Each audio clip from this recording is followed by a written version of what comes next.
Donc, shalom, shalom les frères et sœurs du message. Nous sommes aujourd'hui à Daloa, à Luxembourg-Terre. Comme vous voyez, le cadre, il est vraiment élégant, il est vraiment beau. Et nous sommes ici pour partager la parole avec le monde entier et surtout pour pouvoir obéir à notre programme missionnaire en Afrique de l'Ouest et surtout à l'ouest de la Côte d'Ivoire avec notre précieux révérend Zoé Wambazan Bimpunga. Alors vous voyez le message ici, c'est quelque chose, c'est notre nourriture, c'est notre âme. Alors tout à l'heure, nous, dans ce direct, le révérend va essayer d'approfondir notre connaissance sur des thèmes qu'il va débattre tout à l'heure. Il va essayer d'éclaircir.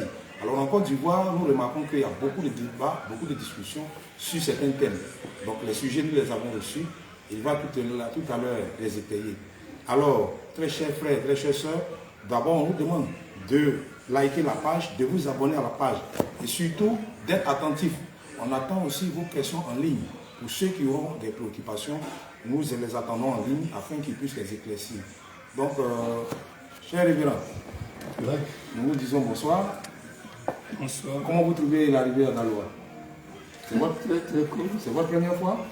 Ouais. D'accord. Vous voyez que Daloa, c'est une cité accueillante. Ici aussi, nous avons les enfants de Branham. Donc, nous devons les amener à Christ. Voilà. Donc, aujourd'hui, comme on le dit, vous êtes arrivé, bonne arrivée à vous, révérend. Le Seigneur vous bénisse. Amen. Voilà. Donc, voici les préoccupations des Ivoiriens, vous les connaissez déjà. Donc, nous vous écoutons et de temps à autre, nous allons voir comment est-ce que le Seigneur va vous guider pour pouvoir éclairer cette nation. Donc, que le Seigneur vous bénisse. Merci. Shalom. Shalom encore. Comme prévu, nous sommes là dans notre émission de chaque jeudi. Allons consulter le prophète sur la montagne. Branham ou rien, l'absolu suprême. Nous avions dit qu'aujourd'hui ça devait être ici, comme notre speaker vient de le dire, que je bénis frère Dikou Constant qui est avec nous, l'un de nos huissiers AD, frère Marion, un des huissiers AD qui est derrière les caméras, frère Abikou Achi qui est aussi avec nous, et le diacre Constant. Même si tu le présentes, c'est pas mal le caméraman. Donc, par rapport aux questions récits, voilà, tu peux présenter quand même. Par rapport aux questions, nous avons 3 questions ici qui nous ont été posées. La première, les 2 oliviers selon la Bible. Nous savons que c'est William Branham qui a accompli cela. Mais il est aussi dit qu'ils seront tués et feront 3 jours, puis ils vont ressusciter. Veuillez expliquer un peu ces 3 jours. Et Branham a accompli cela quand? Merci beaucoup, que l'Éternel vous bénisse. C'est la question qui venait de la RDC chez le frère Manassé. Pas Manassé à Mona, mais un autre Manassé. Et puis la deuxième, pourquoi Jésus n'a jamais dit ainsi dit le Seigneur? Il disait en vérité, je vous l'ai dit. Par contre, William Branham disait ainsi dit le Seigneur.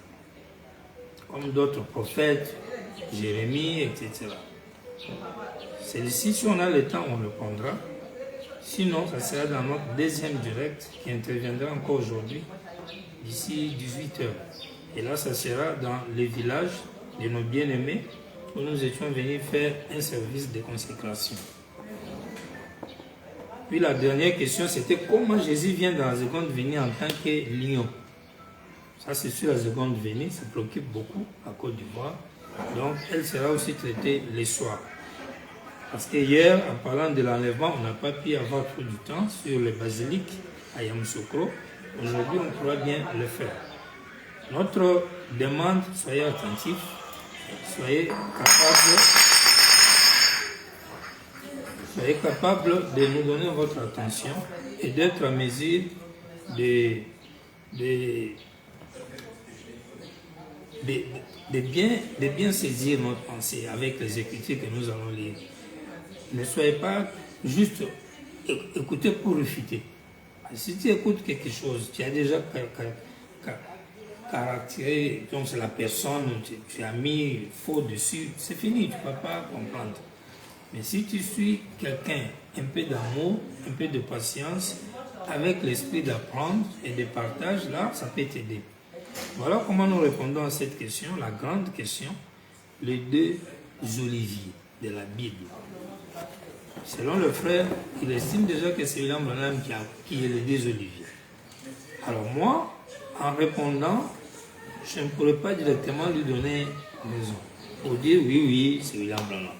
Donc je préfère que je puisse d'abord mettre en doute que ce soit lui. Pour d'abord lire les Écritures. Parce que déjà le thème là même, dire que c'est Branham, c'est pas tout le monde qui pense comme ça. Il y a ceux qui disent que c'est Billy Paul et Frère Joseph. Il y a d'autres qui disent que c'est juste l'Ancien et le Nouveau Testament. Il y a les autres qui disent que c'est Jésus et Branham. Il y a les autres qui disent que c'est Branham et Thomas de l'Inde. Donc vous voyez que les points de vue sont multiples.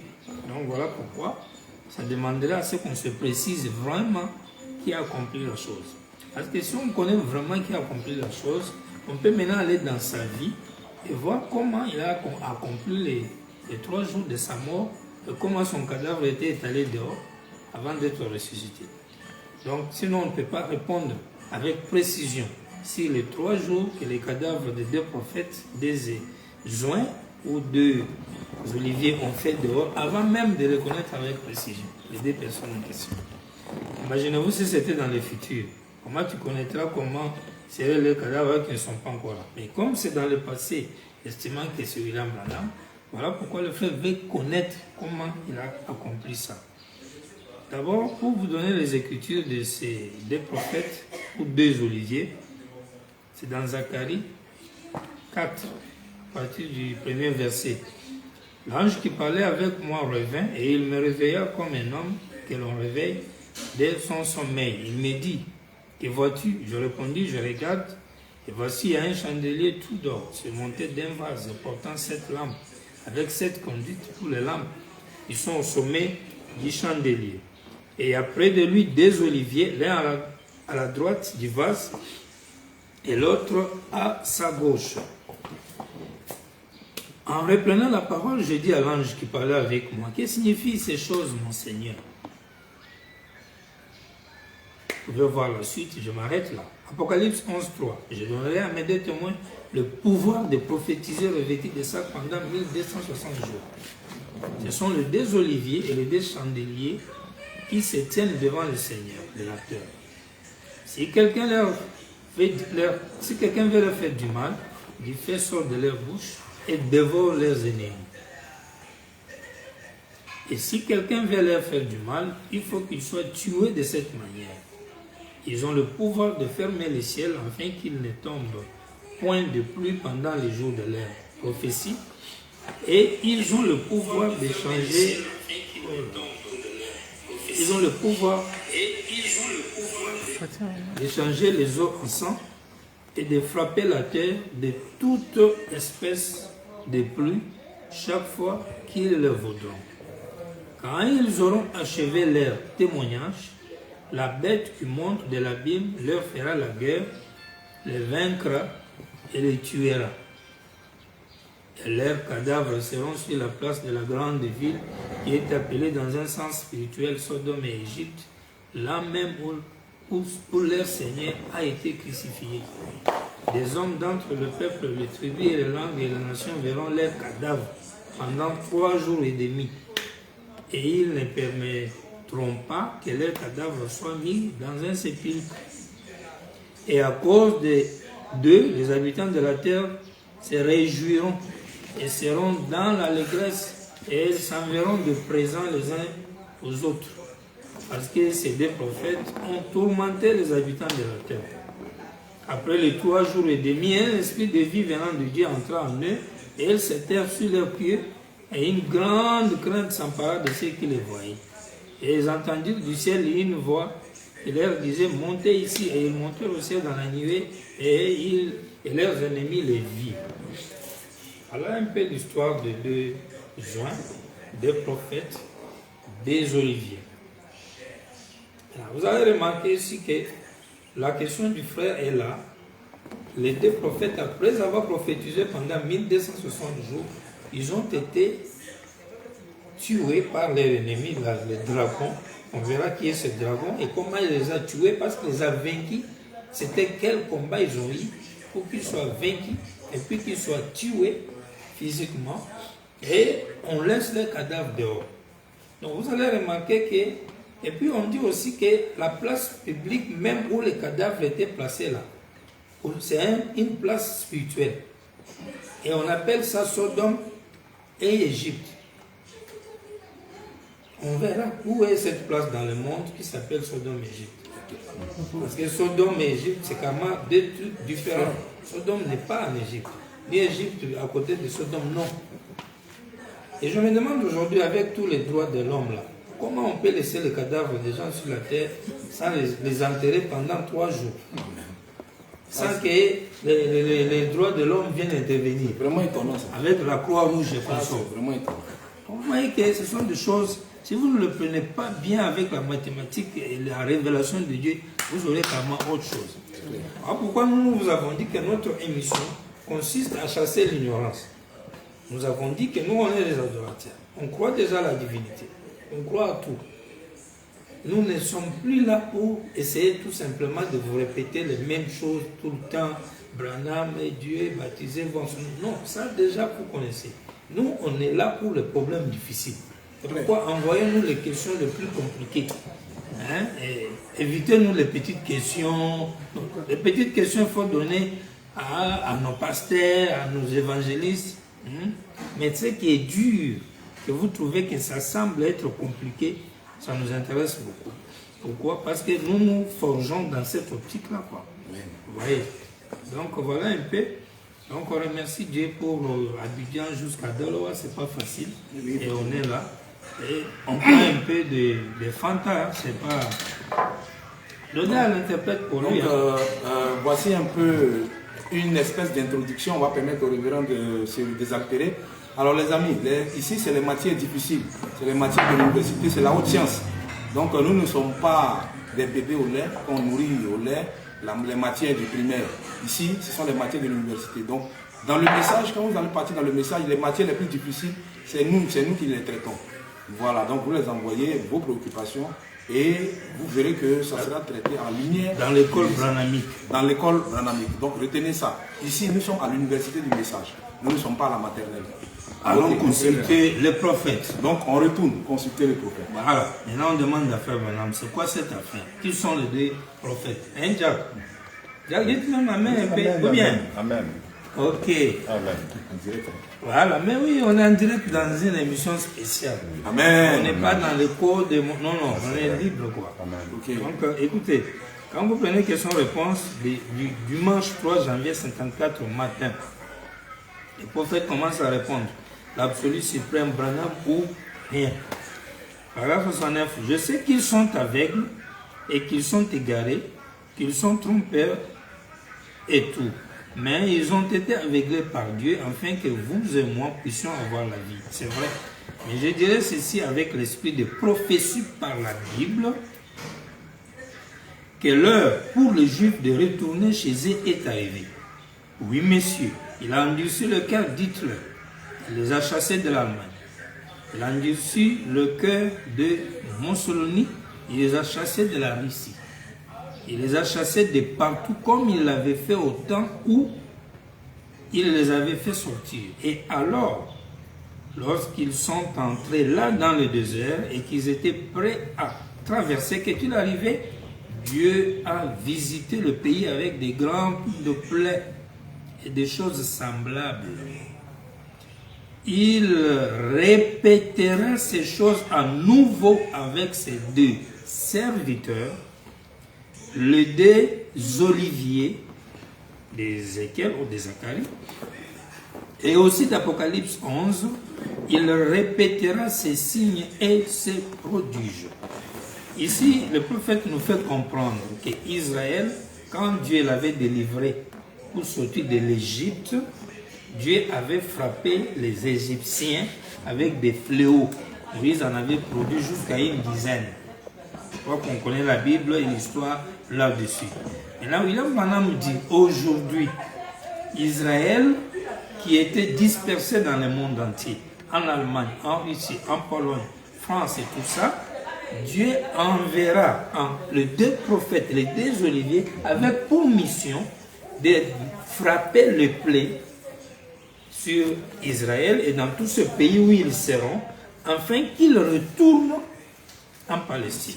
C'est-à-dire, la mission première, principale des deux prophètes, c'est d'amener sur la terre des prodiges, des plaies, des troubles qui doivent forcer Israël à retourner en Palestine. Non, s'il vous plaît, le révérend va répéter ça parce que c'est très important. Voilà, on parle des deux oliviers, c'est maintenant, nous-mêmes nous découvrons ça. Donc, révérend, excusez-nous, allez doucement. Répétez ça pour que les Ivoiriens puissent comprendre. Je me répète. Les gens vous disent que les deux oliviers, c'est juste l'Ancien et le Nouveau Testament. C'est faux. Si. Les deux oliviers, c'est frère Billy Paul et Joseph Branham. C'est faux. Ah bon? Faux et archi faux. Quand quelqu'un te dit ça, dis-toi quelque part qu'il peut être un sorcier. Et ils ajoutent encore, ils disent les deux oliviers, c'est Branham et Thomas de l'Inde. Rien que de la folie. Et ajoutent même foutaise. C'est un manque de respect. Alors, nous disons quoi? Ce n'est pas nous qui vont déterminer qui sont les deux oliviers. Mais pour connaître aussi quelqu'un, il faut connaître son travail. Oui. La personne qui vient, il va faire quoi? Écoutez, selon William Branham, il dit déjà, il dit Israël à l'époque a été libéré par Dieu de l'Égypte par les prodiges miraculeux avec lesquels il a frappé les Égyptiens pour forcer Pharaon à les libérer jusqu'à tuer leur premier-né. Vous connaissez bien l'histoire. Je suis dans les paragraphes 69 qui sont réponses de 1954. Il dit, de la même manière qu'il avait fait cela là-bas, pour le faire libérer Israël, regardez, ces deux témoins d'Apocalypse 11, je donnerai à mes deux témoins le pouvoir, et ils fermeront le ciel pendant les jours de leur prophétie. Ils enverront des plaies sur la terre, comme ils les vaudront. Le voilà les deux témoins dans les derniers jours. Je sais que l'enseignement moderne dit qu'il s'agit de l'Ancien et du Nouveau Testament. C'est faux et archi faux. C'est déjà écrit. C'est faux. Voici ce qu'il en est des deux témoins. C'est absolument le retour de Moïse et d'Élie. Et vous remarquerez là que ni l'un ni l'autre, Moïse est mort, mais où est-il allé? Il devait ressusciter. Et Élie a été enlevé sans même passer par la mort. Il devra mourir. Parce que chaque mortel doit mourir. Ainsi, il devra revenir. Voilà les deux témoins. Ici, déjà, il faut garder en esprit, chaque mortel doit mourir. Donc, si toi, tu estimes que tu iras quelque part vivant dans un enlèvement, tu te trompes. Tu dois mourir, forcément. Amen. C'est la mort même qui rend parfait le corps physique ici. On va pas s'enlever physiquement. Vous voyez? Donc, nous sommes déjà d'accord. Maintenant, le problème ici, si vous avez remarqué, il dit que c'est Élie et Moïse. Et il le répète, il dit, Moïse là doit être le Moïse physique là, humain. Élie doit être le lit là même qui doit revenir pour mourir. Si tu t'arrêtes ici, tu risques d'aller en brousse. Donc, il faut tirer très attention.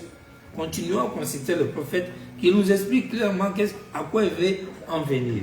Mais souvenez-vous que le rôle principal de ces deux témoins, comme ils viennent pour libérer Israël, pour expier Israël, vu qu'Israël avait raté l'expiation lors de la première venue, parce qu'ils ont rejeté l'expiation, ils ont rejeté leur Messie, les deux prophètes amènent Israël à leur expiation.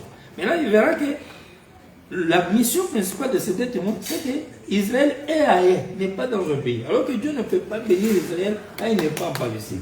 Donc le premier travail, ce n'est pas d'aller en Israël pour dire à Israël, non, voici moi, votre prophète Élie ou votre prophète Moïse, je suis là. Non, non, non, non.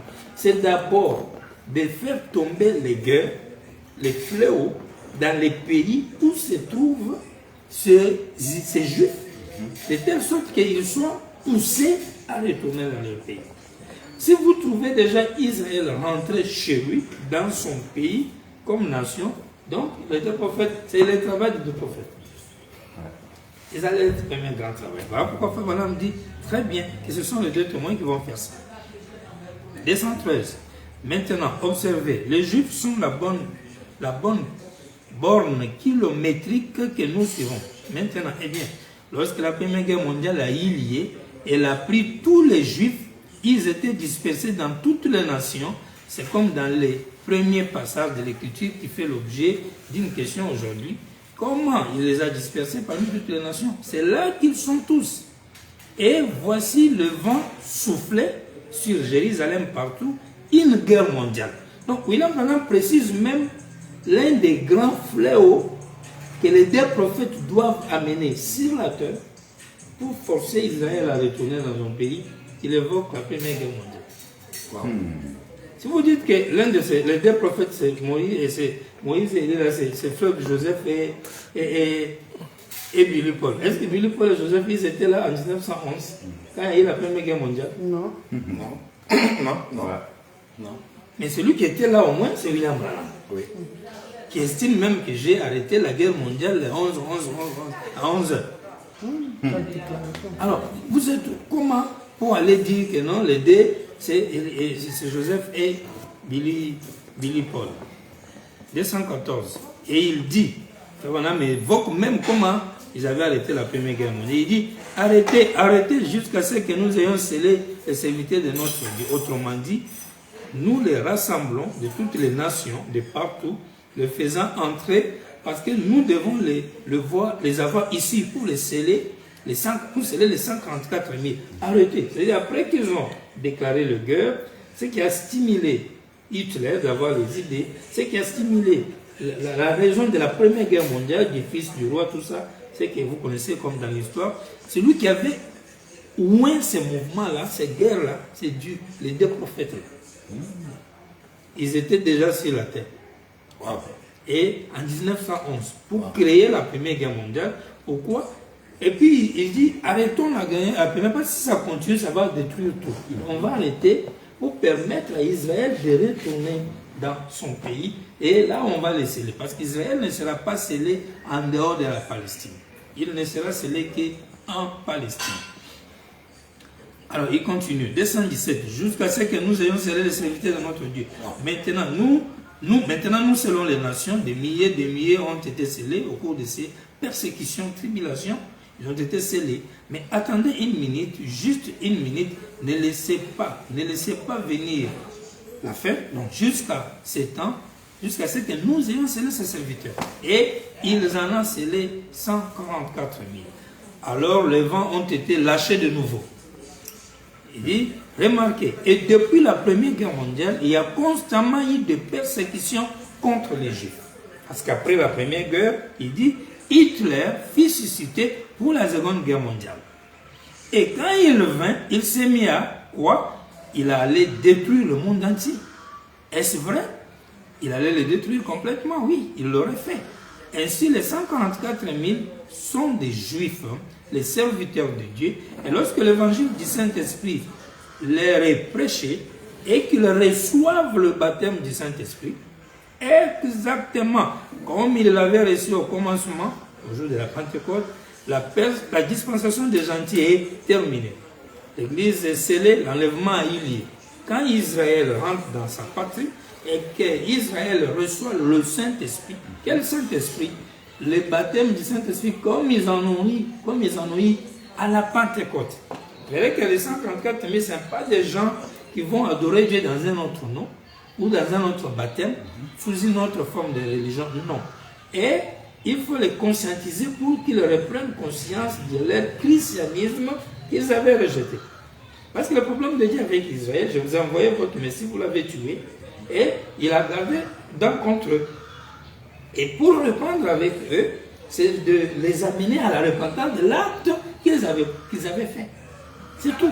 Ce n'est même pas que le Messie doit venir encore forcément, physiquement, et ils vont le voir là-bas chez eux, ainsi de suite. Non, non. Le problème est que repentez-vous d'abord de ce que vous aviez fait dans le passé, et en refusant de croire à ce qui a été votre jour de grâce. Alors, il dit, ils vont recevoir le même baptême de Saint-Esprit. C'est pourquoi si tu vois quelqu'un qui dit non, Et les 144 000 doivent être baptisés au nom de Branham. C'est un menteur. L'homme dit, baptême du Saint-Esprit, Jésus, c'est qu'ils connaissent. Et quand vous allez dans les types, vous trouverez qu'ils ont reconnu leur frère en l'appelant Joseph. Et ils ne l'ont pas appelé Safnat Panéa. Safnat Panéa, c'était le nom nouveau de leur frère Joseph. Il parlait la langue égyptienne, alors que ses frères parlaient l'hébreu et l'appelaient Joseph. Ils sont restés dans ce qu'ils le connaissaient. C'est la femme de Joseph et les Égyptiens, c'est eux qui appelaient le Joseph dans Safnat Panéa d'autres trucs. Et c'est ça le tableau parfait. Et si vous regardez aussi dans les tableaux, Joseph n'est pas retourné dans son pays pour que ses frères le reconnaissent. Les frères ont quitté leur pays pour aller dans le pays où se trouvait leur frère comme roi. Voyez. Donc ça, c'est un élément très important pour faire comprendre que les deux prophètes qui doivent venir, si vous pensez qu'ils doivent aller en Israël, mettre leurs deux pieds là-bas, et puis ils vont être tués et étalés sur la place publique, alors que les tableaux montrent Joseph qui meurt depuis l'Égypte. Il y a un problème. Voilà pourquoi même déjà le verset dit Égypte et Sodome au sens spirituel. Et on va trouver maintenant quelle est l'Égypte et Sodome spirituel. Eh bien, s'il vous plaît. Vous voyez, c'est des grandes déclarations que le révérend vient de faire. Ça, ce sont des sujets difficiles. Ce sont des sujets lourds. Vous comprenez? Quand aujourd'hui il parle de l'Égypte, il parle de Sodome, on doit trouver. Et c'est encore spirituel. Quand il parle de Moïse et Élie qui doivent venir, et regardez un peu comment il annonce depuis la Première Guerre mondiale, la Deuxième Guerre mondiale, comment est-ce que les deux prophètes doivent se manifester. Frère, s'il vous plaît, faites attention, notez. Ça marche? Notez. Écrivez, notez. C'est important de noter parce que ça évite l'ignorance. Notez et surtout qu'il appuie ça avec la parole. Vous voyez, ce qu'il dit là, ce n'est pas quelque chose qu'il invente et c'est ça qui nous réconforte. C'est biblique, c'est la Bible et le message. Donc à la lumière de la Bible et du message, je pense que ce que le révérend dit là, il faut noter. Donc on continue la lecture. Continue la lecture. Il dit, oh mon frère, quand nous voyons cela s'approcher, c'est la raison pour laquelle je prie. C'est la raison pour laquelle j'écris vers Dieu. Seigneur, permets-moi d'aller chez les Juifs. Ah, il voulait lui-même aller chez les Juifs. Il dit, permets-moi d'aller chez les Juifs, laisse-moi commencer là-bas, en Afrique, travailler un peu avec ces gentils et ces mahométans, et permets-moi d'aller là en Inde pour essayer de manifester et de leur montrer le véritable Seigneur Jésus-Christ et sa puissance, ses miracles, son baptême, tout et le Saint-Esprit. Alors si on va à Jérusalem, frère Bill, frère Hiller, c'est ce que vous demandiez. Si on va à Jérusalem, on se tiendra là et on dira maintenant si Jésus est le Fils de Dieu qui est ressuscité de mort. Ça c'est William Branham qui réfléchit comment il va aller en Israël, comment il va parler. Il dit, il connaît les choses comme il le connaissait au commencement. Il peut manifester la même vie qu'autrefois. Et s'il le fait, alors vous l'acceptez comme votre sauveur personnel.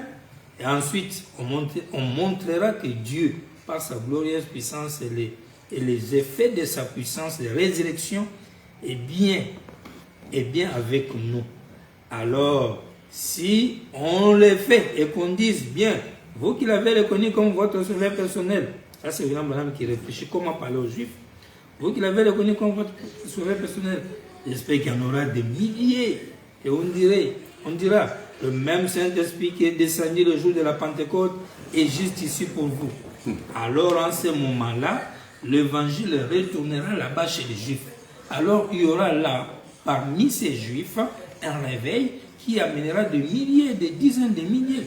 Et 144 000 seront scellés dans le royaume de Dieu par l'ange qui scelle. Je crois bien qu'il vient de l'Est. Il développe toujours son idée. Je crois bien qu'il vient de l'Est par rapport à nous. C'est de cette direction qu'il vient. Maintenant, ayant son sceau à la main, l'ange là vient sceller 144 000. Alors, oh, je vais être là à l'intérieur. J'ai envoyé, moi, Branham, j'ai envoyé des persécutions ça et là. Et j'ai poursuivi ces Juifs. C'est écrit, hein, en noir sur blanc. et les ai repoussés de toutes mes forces. Wow. Et ils sont rentrés en Palestine. C'est grave. Le travail des deux prophètes. Ça, c'est grave. Et il ajoute, de nombreux juifs aux États-Unis, d'où ils ne s'échapperont pas, ont déjà reçu le Saint-Esprit. Vous voyez l'Égypte spirituelle? Waouh, waouh. Vous voyez l'Égypte spirituelle? États-Unis. Pourquoi l'Égypte? L'Égypte, en son temps, c'est la grande puissance. C'est là où il y avait les grains de bleu au temps de la famine. Et aujourd'hui, c'est l'Amérique qui a l'argent. C'est le dollar qui domine le monde, même si maintenant, on est en train de bouger un peu avec le roi du Nord. Mais l'Amérique faisait la loi par rapport à sa monnaie et tout ça. Il dit, de nombreux juifs aux États-Unis dont ils ne s'échapperont pas ont déjà reçu le Saint-Esprit. Cependant, j'en ai 144 000 qui sont là et qui vont recevoir le baptême du Saint-Esprit. Et ils ne sont pas aux États-Unis, les 144 000. Le reste des frères juifs, ils sont aux États-Unis. Mais les 144 000 sont dans le pays. Ils vont recevoir le Saint-Esprit là-bas. Et en ce moment précis, aussitôt que l'ange qui doit sceller commence à sceller ces 144 000, la porte de l'église des gentils est fermée. Et les Juifs amènent le Saint-Esprit aux Juifs et ils auront un réveil qui balayera le monde entier. Alléluia! Et la puissance de Dieu sera manifestée parmi les Juifs. Oh, que c'est merveilleux! Fiou! Ici, Jean Branham se met dans la peau et c'est lui qui doit ramener les Juifs. Et je continue la lecture. Alors que c'est les deux prophètes, c'est les deux oliviers, c'est les deux soins. Pourquoi ça devient lui qui doit les amener? Et il ajoute même, parce que non seulement qu'il doit les amener, il dit d'abord que c'est lui qui fait la persécution, qui amène la persécution. Alors que la persécution, c'est quelque chose qui doit être fait par les deux prophètes. 122, l'instruction de Gabriel la dernière. C'est ce que j'essaie de dire à ce frère ici, qui parle d'aller en Israël. Tenez-vous loin d'Israël. Tenez-vous loin de là. Vous tous qui parlez de convertir les Juifs, avant que ce message soit terminé, vous verrez que c'est ainsi dit le Seigneur par la parole et par l'Esprit. Israël sera converti, toute la nation en une nuit. Qu'est-ce que ça veut dire? La Bible le dit, mais l'évangile n'est même pas pour eux. Il y a quelques renégats qui sont en dehors, et ainsi de suite, comme ça, qui entrent et qui sont, en dehors des corps principaux des Juifs, qui entrent et reçoivent les salis. C'est vrai, je crois ça de tout mon cœur. Mais souvenez-vous, tant qu'Israël est en dehors de sa patrie, ils ne peuvent pas être sauvés. Maintenant, ils retournent et ils seront tous sauvés. Toute la nation au complet en un jour. Ce n'est pas un problème de construire un temple pour adorer dedans autant de jours, de mois, et puis avoir le salaire de 154 000. Parce qu'ils sont 154 000, vous n'allez pas tous les baptiser en un jour. Il ne va pas baptiser 154 000 personnes en un jour. Donc il faut des jours et des mois, et il faut construire un temple. Tout ça, c'est des rêves. Mais pourquoi? Parce que selon William Branham, tous en un jour, ils seront convertis. Et c'est conforme à Isaïe qui dit, à peine Sion a conçu, à peine Sion a enfanté. Et il va nous expliquer c'est quoi enfanter en un jour. C'est quoi être tous sauvés en un jour. Il dit, la Bible dit en un jour, entièrement tout Israël, un jour ramènera entièrement tout Israël à Dieu. Quelque chose de tellement puissant va arriver en Israël un de ces jours que ça va ébranler la nation entière. Même le prophète s'est écrit et a dit, tu as fait cela en un jour. Un jour, ils verront cela. Quelque chose de puissant arrivera. À mon avis, ce sera un prophète puissant qui paraîtra et se tiendra devant Israël. Même pas deux. Il n'y a plus deux. Un prophète puissant qui va apparaître devant Israël et se montrer pour leur prouver que ce Messie est toujours vivant et que ce Messie qu'ils ont rejeté est venu. En effet, voilà, vous pouvez continuer avec le reste. Vous voyez? Il continue. Instruction de Gabriel la dernière. 150, il dit, Israël qui retourne dans sa patrie Permettez-moi juste de dire ceci maintenant. Suivez. Je pense que ce n'est plus enregistré. Permettez-moi de dire ceci. À l'heure même où Israël est devenu une nation, la raison pour laquelle j'ai toujours cru devant mon auditoire ici qu'il y avait quelque chose que j'allais avoir un rôle à jouer avant de mourir pour ramener Israël au Seigneur. C'est parce que, à l'heure même d'après la charte panaméricaine où Israël a été déclaré une nation pour la première fois depuis qu'ils avaient été dispersés il y a 2000 ans, qu'ils n'étaient plus un peuple, c'est exactement à cette heure-là, précisément à cette heure que l'ange du Seigneur m'a rencontré là-bas et qui m'a envoyé vers avec l'évangile. Exactement au même moment, le 7 mai 1946. Amen. Ou encore 1948. Dépend. Le jour où Israël rentre, Israël même est déjà rentré, le retour provoqué par les 2 premières guerres mondiales. Les 2 guerres amenées par les 2 prophètes. Vous pouvez lire ça même dans la fête de trompette. Il dit que c'est les 2 prophètes qui lancent ces fléaux. C'est les 2 prophètes qui ouvrent le 6e sceau. Parce que le 6e sceau, c'est Dieu qui frappe la nature, qui frappe les fléaux, qui donne des fléaux aux gens, des Égyptiens, afin de ramener Israël dans son pays. Donc, à ce stade, William Branham donne des précisions directes que moi, Branham, je n'aurais pas sans ramener Israël au Seigneur. Et il donne les raisons qui lui amènent à dire ça. Une autre raison, si vous prenez 152, il dit, autre chose, quand mon fils Willy Paul et moi et frères externes, nous étions en route pour la Palestine après que nous avons rencontré les Juifs chez frère Al-Cambrit et qu'ils ont vu la réunion. C'est le 8 Pétis qui avait envoyé les Bibles là-bas.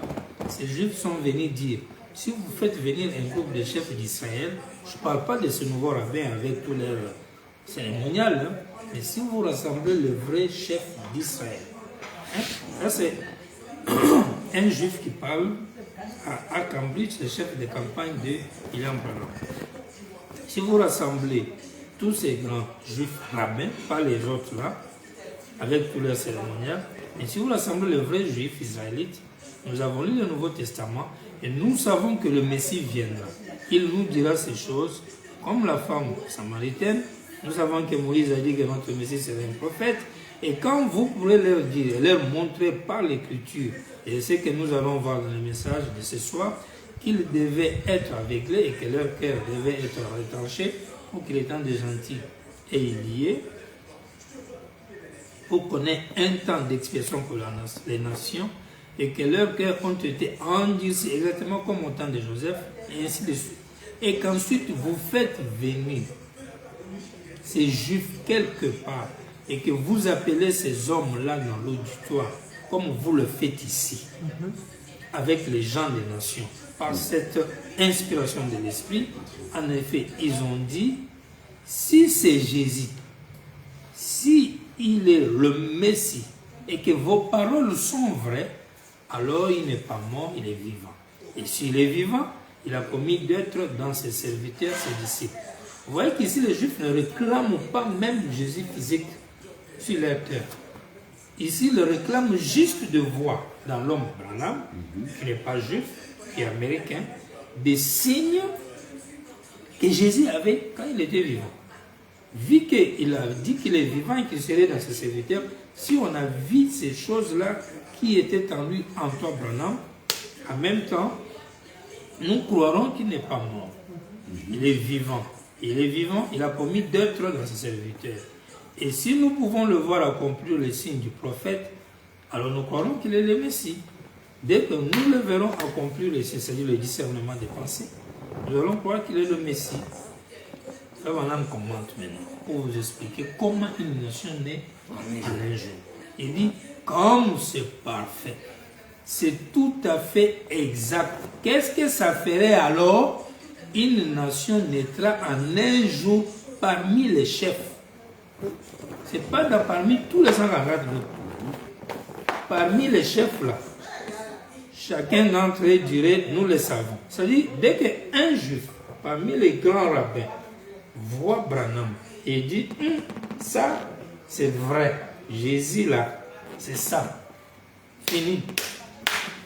Une fois que ces rabbins disent ça, c'est réglé. Une nation naîtra en un jour. Donc, les 144 000, les chercher pour les compter. 1, 2, 3, 4. Inutile. Construire un temple pour qu'ils aillent adorer là-bas. Inutile. Leur envoyer, leur dire que non, il y a des gens qui vont aller en Israël. Il y a même des pasteurs aujourd'hui, même dans le 3e exode, qui estiment que les solutions, c'est là peut aller en Israël pour ramener les sacrifices. Ce sont des sorciers, mon cher frère. Il n'y a pas un vrai mot pour moi. Les prophètes des nations.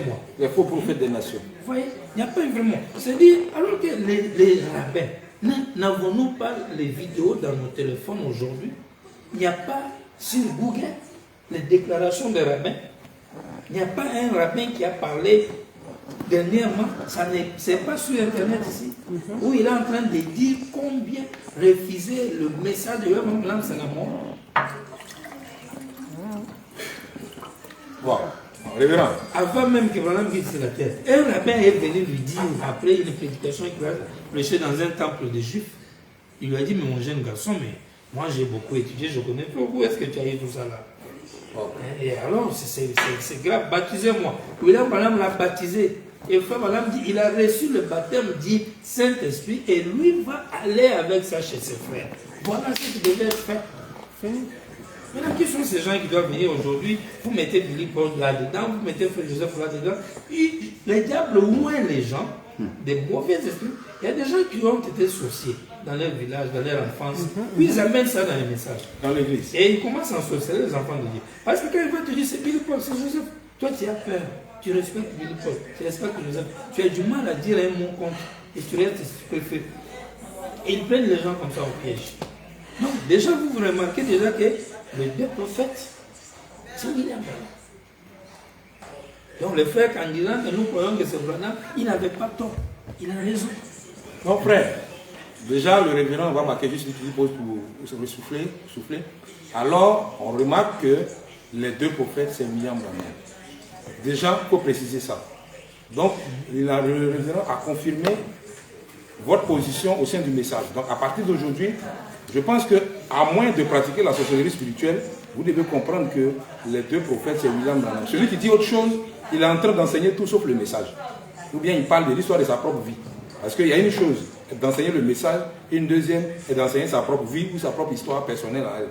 Donc ici, nous sommes, comme je le disais, à l'université du message. Donc si vous pensez que ce que nous dit est faux, vous venez avec le message, avec la Bible comme nous le faisons, et puis on entre en contestation. Donc, sur ce, révérend, vous pouvez continuer. Je vais même lire certaines écritures qui vont contredire ce que je viens de dire ici, pour qu'il y ait équilibre. C'est tout, un pasteur va dire, ah voilà, il n'a pas lu ici, il n'a pas lu là-bas. Prenez par exemple 6e psaume 284. Maintenant, arrêtons, parce qu'il a dit ici qu'il est Moïse. Le vrai Moïse, le vrai Élie, il doit venir mourir. On va voir clair là-dessus. D'abord, ici dans le 6e psaume, il dit, maintenant, arrêtons-nous encore ici pour prendre quelque chose et d'autres, avant donc de bien éclaircir cela.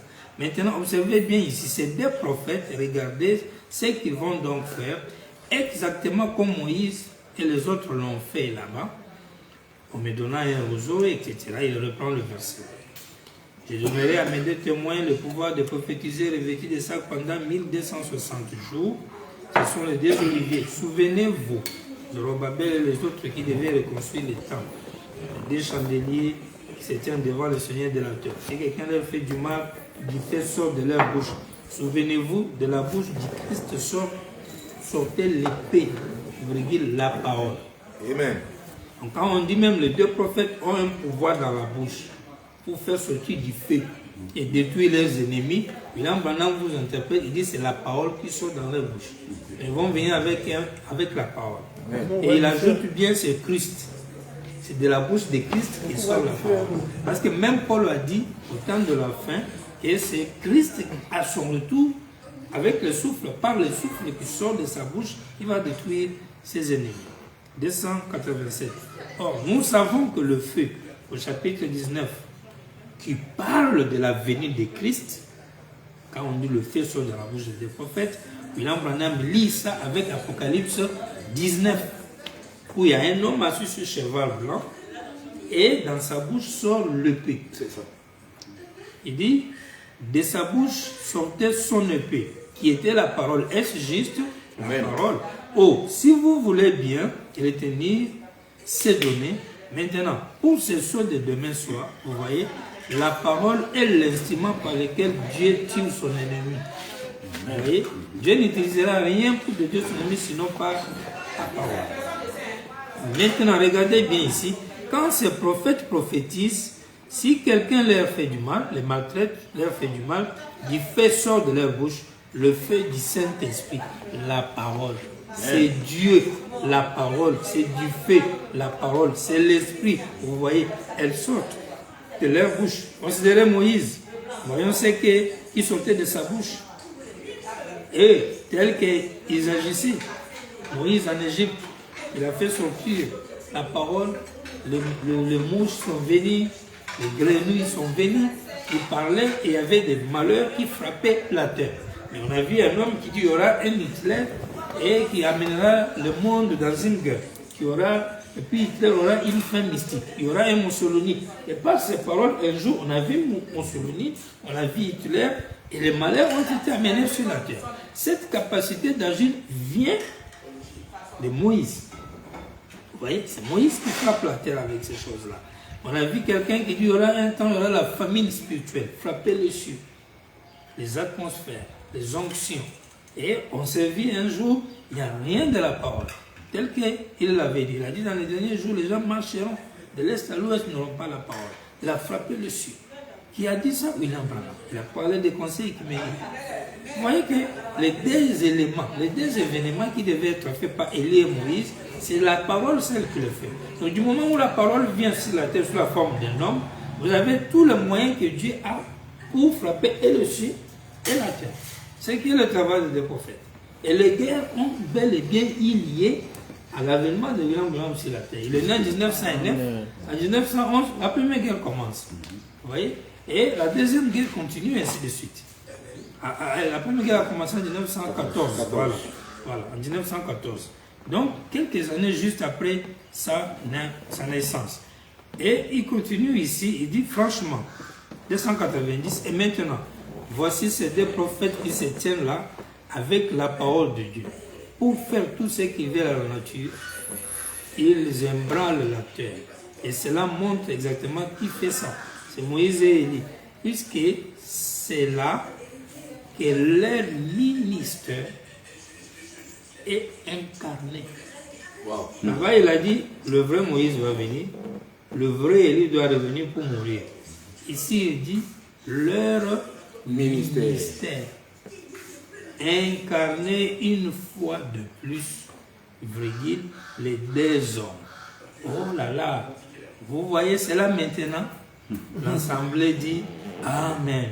Vous voyez, c'est que le sixième sceau, il s'agit de ces prophètes. Si. Non, c'est-à-dire, c'est lui-même qui doit ouvrir le sixième sceau. C'est Élie et Moïse. Alors que c'est William Branham qui ouvre le sixième sceau. Clairement. Dans le sixième sceau, qui est ouvert par les deux prophètes pour amener Israël en Palestine, Oui. on voit un agent, un grand monsieur acteur, Hitler. L'un des grands acteurs, Mussolini. Et ils ont vécu au temps de William Branham. Clair. Et Israël est réellement retourné chez lui. Au point qu'en 1948, ils avaient déjà la reconnaissance des Nations Unies. C'est écrit, c'est dans le cours d'histoire. Toi, tu viens demain pour être un des deux prophètes. Pour faire quoi? Un moment. Pour faire quoi? Ça, c'est une question terrible. Et pour finir ce sujet, avant d'aller sur les 3 jours de leur exposition, parce que quand on voit complètement les deux prophètes, qui c'est, les 3 jours sera facile à comprendre. C'est clair. Prenez les 10 vierges, 113 paragraphes, il dit, et ensuite, un laps de temps est donné aux gentils et ils viennent juste dans cet âge ici. Après, il reste encore 3 ans et demi pour les Juifs. Maintenant, si nous allons dans l'Apocalypse 11, nous allons nous retrouver tout à fait à la fin de l'Église. À la fin, l'Église n'apparaît plus qu'au chapitre 19e de l'Apocalypse. Mais à la fin de cela, Élie et Moïse reviennent prêcher aux Juifs. ce sont des hommes loin de cet esprit. Voilà.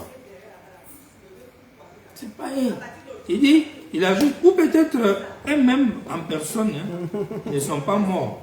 Alors on les tue et on les étale dans une rue appelée Sodome, là où notre Seigneur a été crucifié. Jérusalem. Jésus a été crucifié à Jérusalem. Là où on va les étaler, c'est là où leur Jésus a été crucifié, mais Sodome et Égypte. Quel rapport entre Sodome et Égypte depuis Jérusalem où il y a eu réellement la mort de Jésus, ou le corps de Jésus? Et après 3 jours, eh bien, la vie, l'esprit de vie entrant en eux, ils se tiennent debout, ils ressusciteront et furent enlevés. Ensuite, en ce moment-là, un tiers environ de la terre vola en éclats. Ils accomplirent des miracles et des signes parmi les Juifs. Paragraphe 9 du sermon, notre espoir repose en Dieu.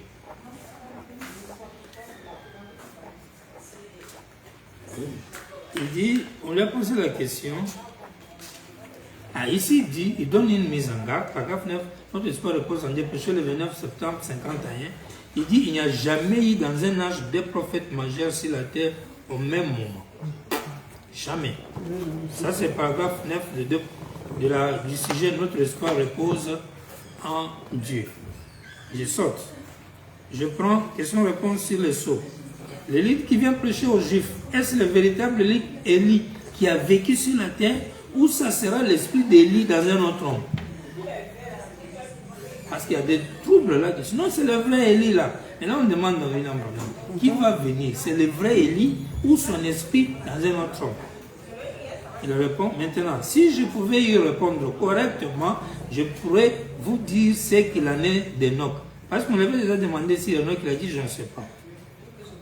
Maintenant, quand on pose celle-ci, il dit, si je réponds pour Enoch, je peux répondre. Et si je réponds à ça, je répondrai aussi pour Enoch. Mais je ne peux pas. Vous voyez, tout ce que je sais, c'est simplement que ces écritures disent ce qu'il en serait.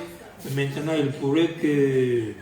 Bon, je suis plutôt porté... bon, je vais le dire comme ceci. Et j'espère que sur la bande, les frères qui écouteront les bandes vont comprendre ceci.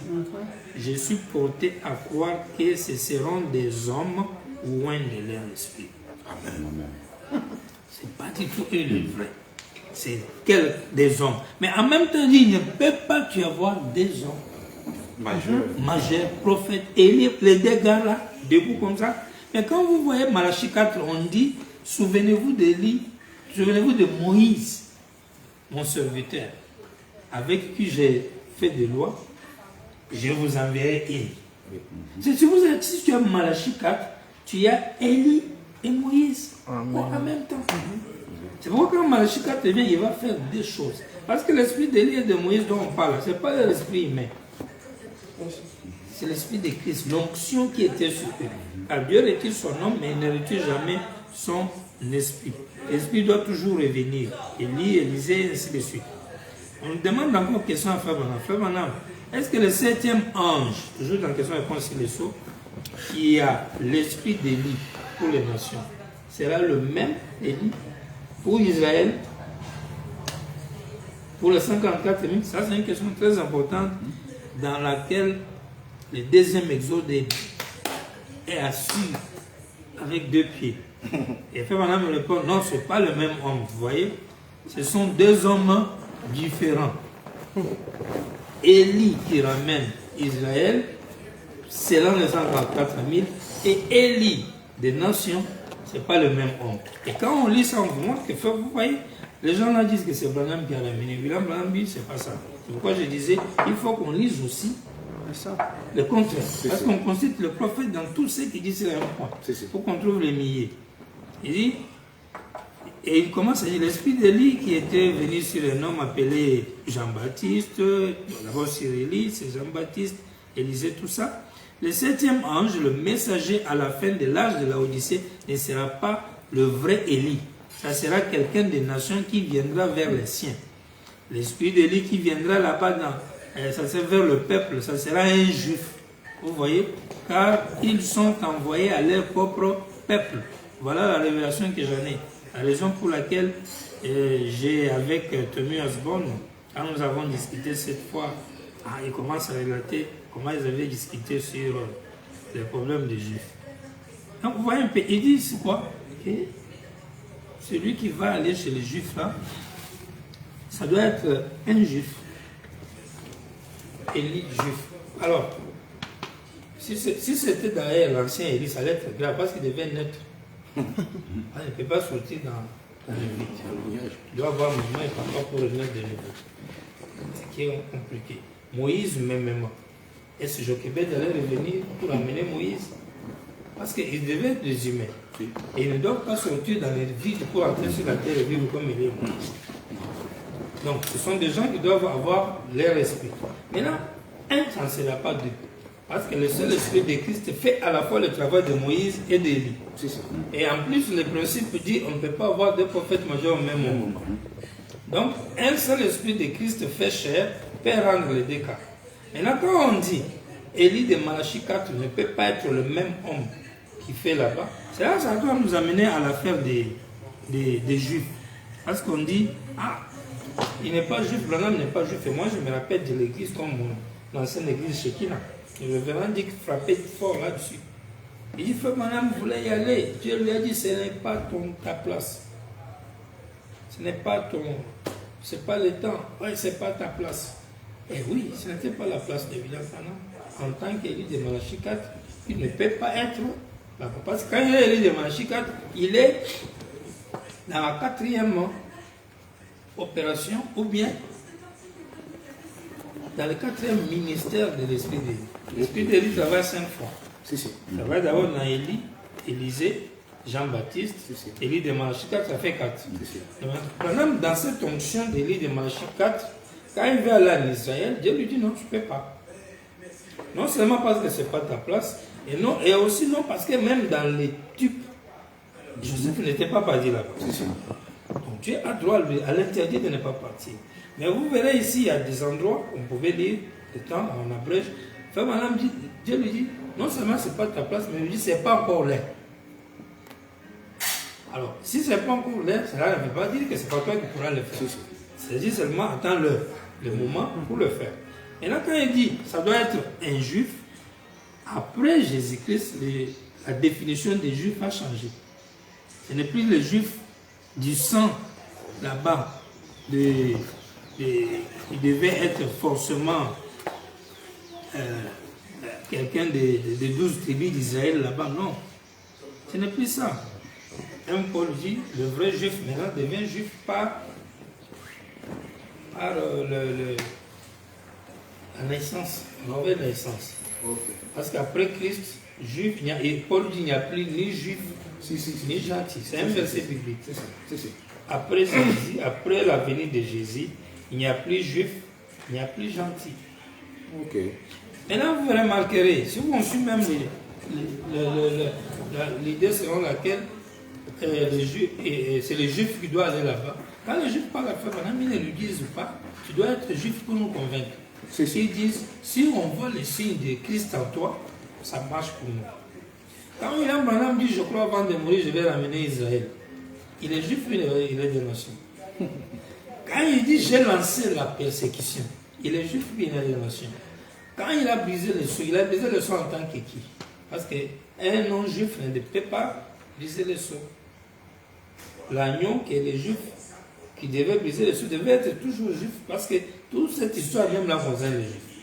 Si on va dans la logique là, à ce compte venait que le problème qu'il a accompli, c'est toujours juif. Et d'ailleurs, quand Malachie dit, je vous enverrai Élie le prophète, Malachie ne parlait pas d'un homme qui vient, qui sera un homme de gentil ou des nations.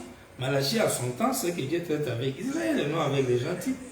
Si on est à mesure de croire que Branham est un homme de nation qui accomplit Malachie 4, alors que Malachie 4, c'est un esprit qui travaillait avec les juifs, alors là, comprenez que quand Madame te dit, et non, c'est un juif qui doit aller là-bas, qui doit exécuter ça. Les juifs, c'est selon le cœur, selon la nouvelle naissance, selon l'onction de Dieu, et non encore selon la chair, comme certains pasteurs bloquent les croyants en leur faisant croire, vous voyez, Branham c'est un homme de nation, il ne peut pas jouer le rôle de ça et céder les 134 000. Et si vous dites ça aux croyants, dites-leur aussi que Branham, en tant qu'un homme de nation, ne peut pas être Malachi 4. Parce que Malachi 4 compromettait aux Juifs là, selon Deutéronome 18:15, l'Éternel, votre Dieu, vous suscitera un prophète parmi vos frères. Amen. Il sera comme moi. Amen. C'est ce que Moïse a dit. Parmi vos frères. C'est pourquoi c'est écrit. Nous, on est venus aujourd'hui dans les messages premiers, surtout deuxième, exode ou troisième. Nous croyons que Branham est Malachi 4. Déjà, en croyant que Branham est Malachi 4, on les rend juifs. Parce que la promesse, ça ne concerne pas un non-juif. Effectivement. Donc, si déjà, en tant qu'Élie de Malachi 4, quatrième opération de l'esprit d'Élie, il est non-juif, cinquième, il pourra l'être, étant non-juif, peut-être par rapport à la chair. Mais par rapport à l'esprit ou à la parole, oui, il sera juif. Et en plus de cela, pour conclure ce point, quand il change le ministère pour finir avec Malachi 4 et devenir le Christ même, à ce moment-là, il n'a pas besoin d'être né celui-ci ou celui-là. Quand il devient le Christ, la parole faite chair, c'est fini. À ce moment-là, il a droit d'aller où il veut.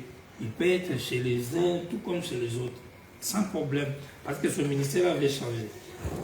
Quand il est allé à la montagne, dans les années 63, il a bien dit, soit je meurs, soit Dieu m'envoie à la montagne pour m'envoyer comme le promis. Quand il devient le promis, à ce moment-là, c'est fini. Il est le Christ même des Juifs.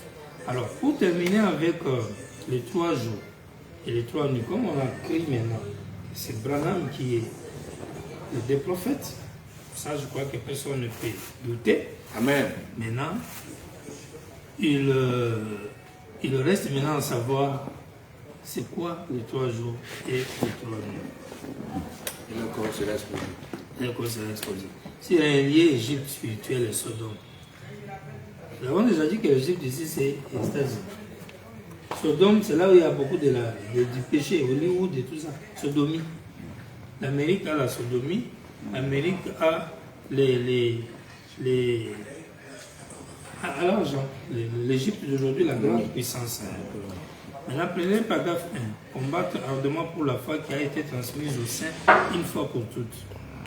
Bon après-midi, amis chrétiens. Mes salutations chrétiennes les plus chaleureuses. Au nom du Seigneur, au nom de notre Seigneur Jésus-Christ, nous sommes contents d'être ici cet après-midi pour représenter son évangile, croyant cela juste comme ce cantique l'a exprimé. Tout est possible à ceux qui croient. Si tu peux croire, a dit Jésus, tout est possible. Je suis un peu en retard, c'est toujours comme ça. J'ai été en retard à mon mariage. Si seulement je peux être en retard à mon enterrement. C'est un ordre, vous voyez. Ma femme s'en prendra à moi pour ça, hein. Elle est ici cet après-midi. Mais j'ai été en retard à mon mariage. Je l'ai fait attendre. Eh bien, il n'y a qu'un seul lieu où je ne m'aurais pas être en retard, c'est quand j'arriverai à la porte. Là-haut, je ne dois pas être en retard. Mais, dans mon mariage, je suis venu en retard. À ma naissance, je suis venu en retard. Là où je vais vraiment être en retard, c'est lors de mon enterrement. Pourquoi? Toi, tu es Élie. Tu es Moïse. Il y a même la prophétie qui disait l'esprit d'Élie et Moïse sera dans un homme. Tu as accompli Matthieu 17 où Jésus a vu Moïse et Élie sur la montagne. Au lieu qu'ils soient 3, les 2 se sont fondus dans la personne de Jésus. Toi, tu as accompli toutes ces écritures. Donc c'est toi, Élie et Moïse. Tu es né quand les guerres ont commencé. Tu as confirmé que tu as repoussé Israël et ils sont rentrés. Nous avons dit Amen. Donc, si nous regardons la vie de Abraham, nous pourrions voir les 3 jours de l'exposition de son cadavre. 3 jours et demi. Et bizarrement, il fait des déclarations qu'on n'a jamais vu un humain souhaiter être enterré en état.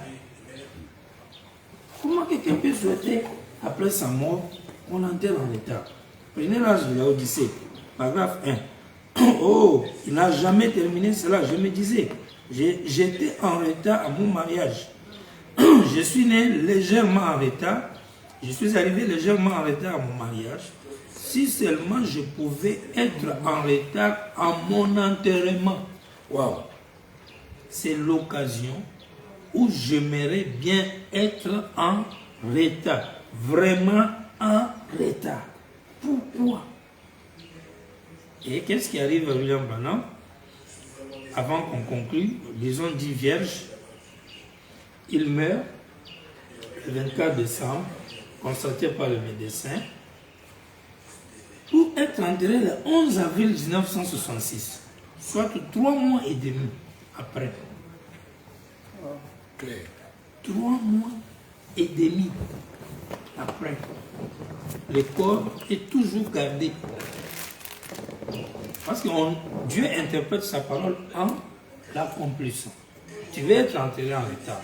On va faire quoi? On va laisser ton cadavre dehors là sur la rue? Non, la Croix-Rouge va ramasser. Ça ne peut pas dépasser des journées. Et quand on dit les dragons est venu, il a fait la guerre, il les a vaincus. Les gens pensent qu'il y a un animal grand appelé dragon avec toutes les têtes là, il va venir attraper les deux prophètes là et les vaincre. Non, non, non.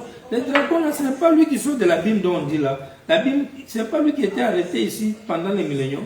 Qu'on l'a bloqué, ce n'est pas lui le diable ancien. Ce n'est pas lui qui a mené la mort sur la terre par les mensonges qu'il avait donné à Ève. Et quand il a menti Ève là, il a mené la mort sur la terre. Vaincre les deux prophètes, les frapper, tout ça là, c'est le fait que les deux là peuvent arriver à mourir physiquement. Parce que s'il y a une chose que les gens vont toujours utiliser pour vaincre les gens de la terre, c'est la mort physique. La mort physique. Donc quand il fait ça, c'est fini. Il a vaincu les deux prophètes. Il dit, donc, vous voyez, ça c'est déjà un élément. Donc ils ne seront jamais exposés dehors là. Parce que la ville Sodome et Égypte n'existe même pas.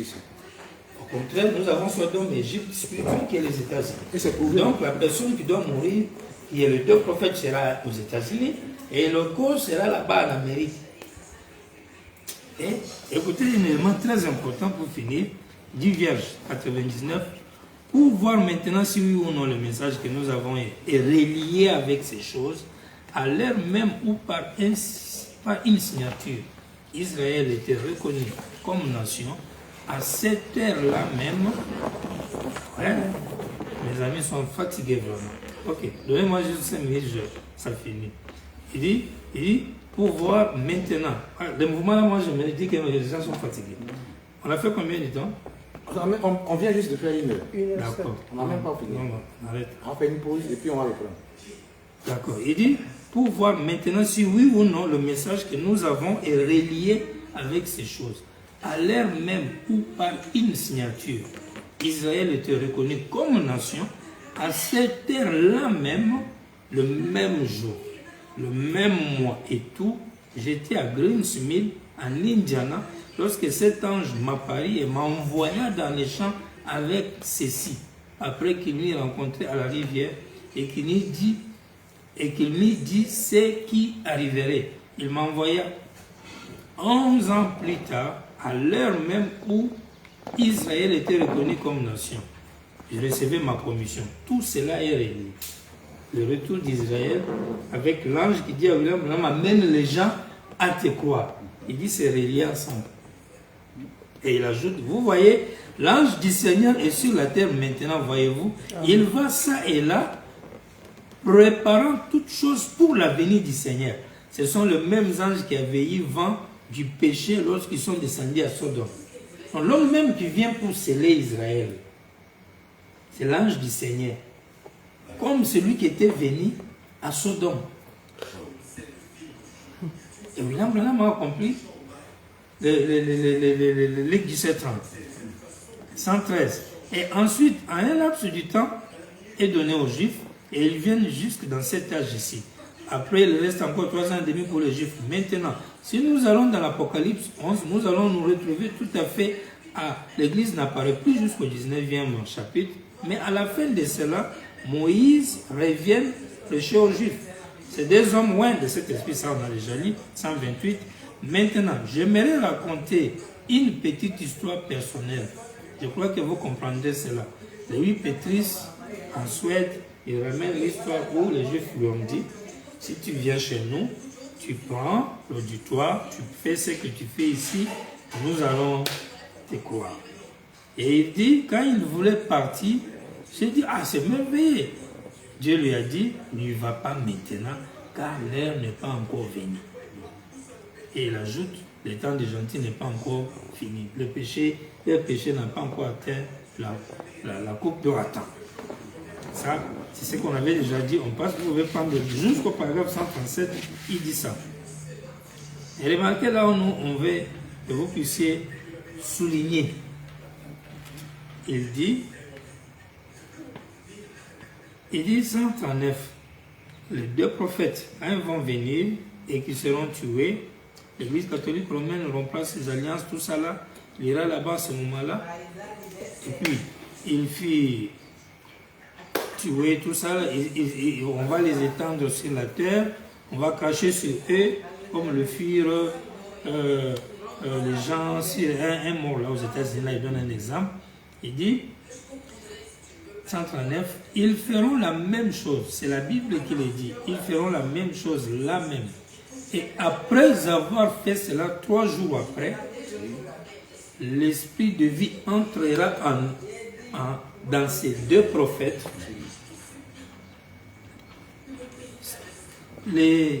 Dans ces deux prophètes étant dit morts, ils ressusciteront et monteront dans la gloire. Et c'est à peu près en ce moment-là que les feux d'artifice commenceront. Alors, c'est le temps de la fin. C'est en ce moment-là que ça sera fini pour elle. Quand vous descendez, il dit, les Romains seraient en train de se donner les cadeaux. Sur le paragraphe. Les deux prophètes, quand leur mort sera constatée, après leur résurrection, pendant qu'ils seront en train de ressusciter, il y aura une fête des Romains avec les feux d'artifice. C'est clair, précisé. Alors, un croyant de William Branham, qui sait que William Branham est décédé le 24 décembre, où le Père Noël est en train de marcher toute la nuit, visitant les familles. Une fête romaine. Et les feux d'artifice, pas pour. C'est clair.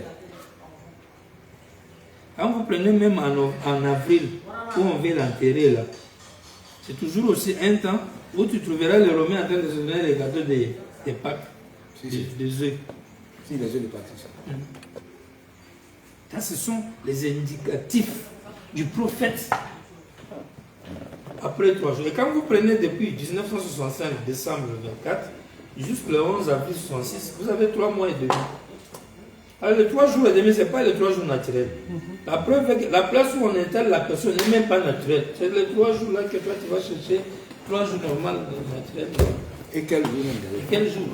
Pour chercher ces jours-là. Et puis les lieux, c'est où? Parce qu'on dit, c'est Sodome et Égypte, là où Jésus était crucifié. Ah, il n'a pas été. Jésus n'était pas crucifié à Sodome et Égypte. Au contraire, Jésus a été crucifié à Jérusalem naturel, en Israël, et enfin crucifié dans Israël, la Jérusalem spirituelle, aux États-Unis du haut de la chair, où William Branham vous prêche ce mot intitulé accusation. Si. Il dit, j'accuse cette génération d'avoir crucifié Jésus-Christ pour la deuxième fois. Amen. Aux États-Unis. Et les États-Unis, c'est l'Égypte de Sodome. C'est là-bas où le corps sera étendu des deux prophètes, qui est William Branham. Et il est mort en pleine fête de Romains. En avril, le 11, pleine fête de Romains. Voilà vos 3 jours, 3 mois et demi, depuis que William Branham était gardé. Et la Bible dit que quand ils vont être enterrés, tout ça, quand ils vont ressusciter, leurs ennemis vont le voir. Mais quand William Branham, après la déclaration du décès, tout ça là, Franck l'a vu, non?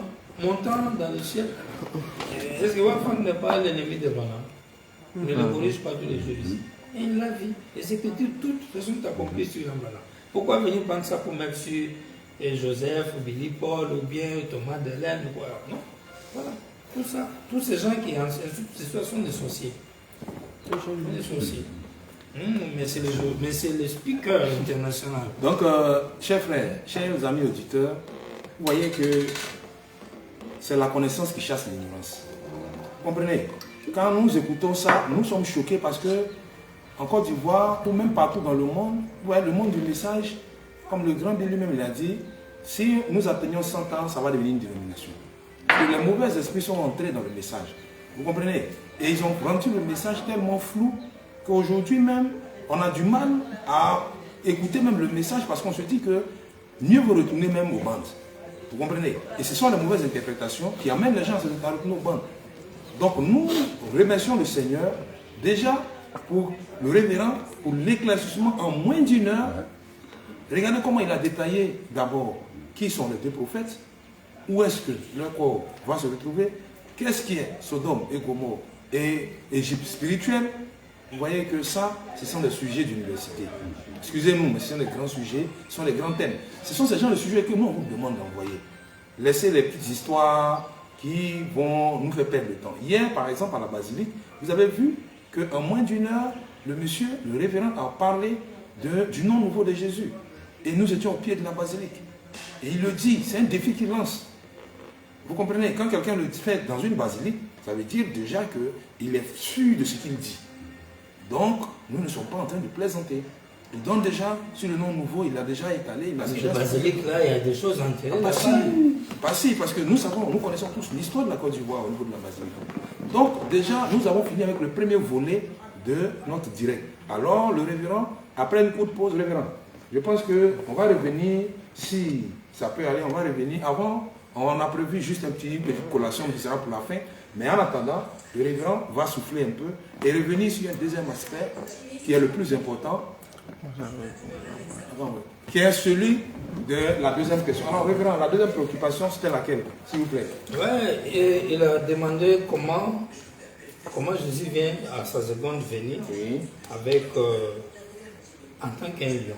Et pourquoi lui disait absolument, je vous dis en vérité, Branham lui dit, ainsi dit le Seigneur. Voilà, voici notre deuxième préoccupation. Et sur la première là, si vous pouvez, il y a des gens qui peuvent se dire, me montrer quand est-ce qu'on l'a enterré, ou bien quand est-ce que le corps était exposé. Vous verrez que le corps est exposé pendant 3 mois et demi. Et puis, lors de l'enterrement, il y a eu absolument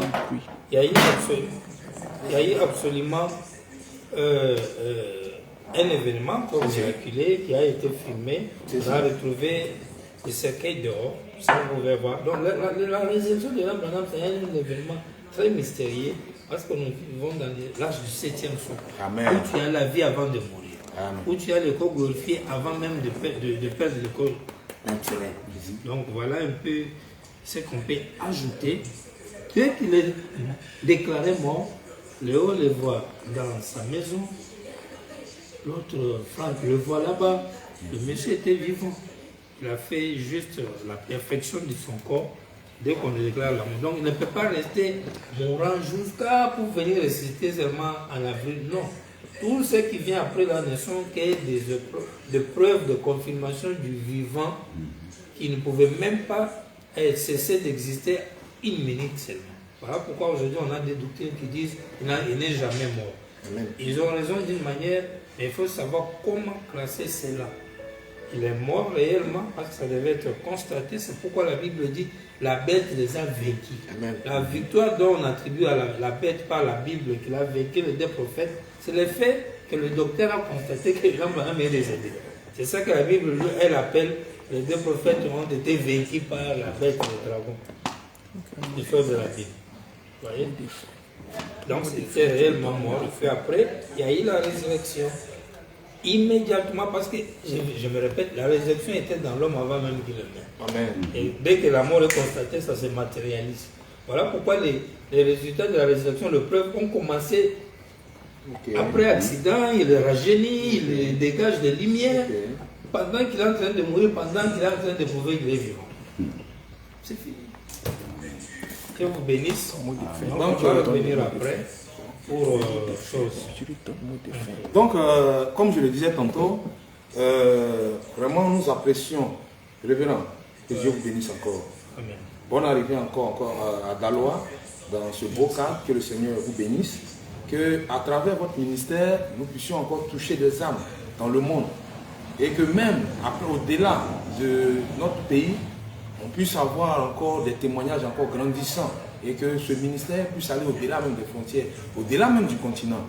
Bon, alors, ce que nous pouvons dire, cher frère qui a posé la question, c'est bon pour moi, non? Oui, je pense que vous avez déjà fait l'essentiel. Révérend, on va encore revenir à vous, mais pour l'instant, nous allons, cher frère, marquer une courte pause. Nous allons marquer une courte pause pour pouvoir pouvoir déjeuner. Voilà. Chers frères, vraiment, on va déjà faire une pause au niveau du direct. Que le Seigneur vous bénisse.